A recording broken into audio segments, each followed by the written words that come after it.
We have Fook Hien, Senior Investment Strategist at Standard Chartered, now joining in to take some questions. Fook, great to have you with us here. Thank you very much for your time. It's been great, right? I mean, for US stocks, November has been absolutely great. Here in India, though, things have been more ranged lately. And there is a bit of a divergence as well. The Nifty Bank, which is an important banks and financials are about 35% of the Nifty weight, they refuse to perform. Although towards the end of last week, there were some signs of life there. The Nifty is a couple of percentage points from all-time highs. What's the most likely roadmap from here for Indian stocks, Fook, according to you?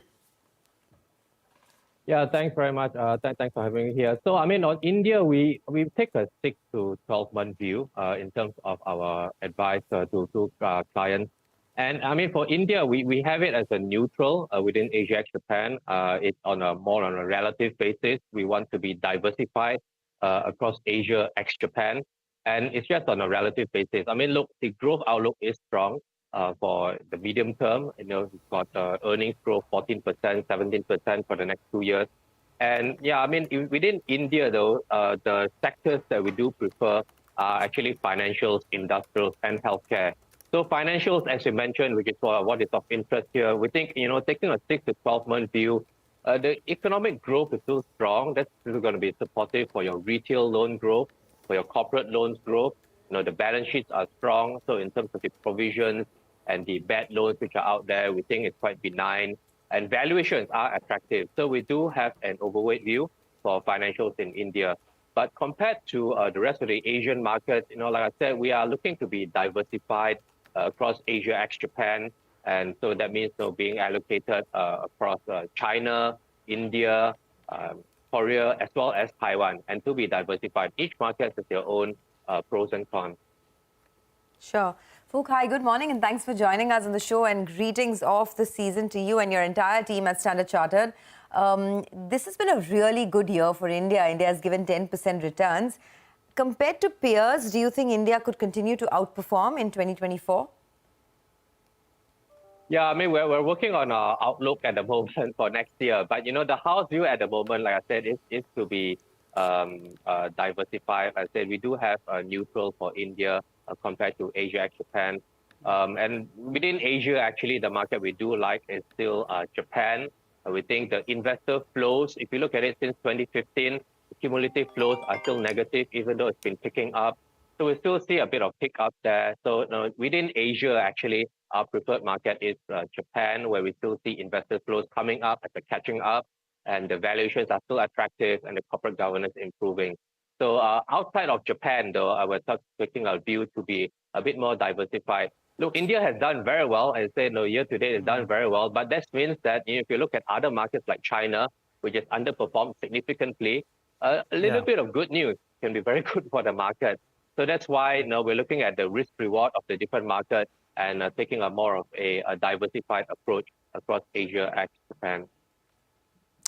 Hi, Fook. Morning. So, at current reckoning, going by the outperformance of India, and despite good earnings growth as well as good economic data, at current reckoning in the near term, you would prefer China over India? I know. It would be neutral on China and neutral on India as well. Yeah, so we're taking a more diversified approach. Thanks. Diversified approach. Yeah, you mentioned last time as well that Japan was the market you liked from Asia, but from the emerging markets, you want to diversify across Korea, Taiwan, India, as well as China. With regard to the US Fed, I think, you're in the camp that believes we're going to see more than a couple of rate cuts from the Fed in 2024. How many are you working with? And, the problem is that those rate hikes may be done and dusted, but the impact on the US economy could come in 2024, which could hurt the global economy as well. How do you view this?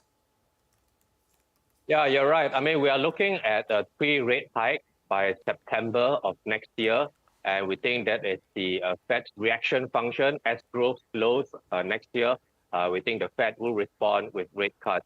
And as you mentioned, there are very long and variable lags with monetary policy, as the saying goes. So yeah, a lot of that impact will take time to filter through. But we focus on the market at the moment. The market is not really pricing that in. We think the narrative of a soft landing has been getting louder and louder. And so the market at the moment are quite positive. And it's taking the relief that at the moment rate hikes are done. So that's been very helpful for our market. It's bounced a lot since October because of the narrative that rate hikes are done. We think positioning is still very low in terms of the investor positioning. There's still cash from retail and institutional investors waiting to be deployed. And so we think that that is supportive in the near term for the market, for the equity market, to continue grinding higher. We do point out, though, recently that the S&P 500 especially is coming into technical resistance at 4607. It's tested it 4 times in the last 2 years. So as it approaches this level, the likelihood of some kind of consolidation rises a little bit. But the positioning is still positive for the market in the near term to go higher. In terms of what happens to the economy next year, I think the rates are still high, and that's something that still has to be digested. But bear in mind, the U.S. equities is very much driven by your large cap global technology companies, which can continue to do well, even the domestic economy is a bit weaker. Okay, so just one final question. You said that the rate hikes have come to an end, but I think now the narrative has changed to rate cuts in the second half of the fiscal, right? Of the new calendar year, that is. Are you in that same camp?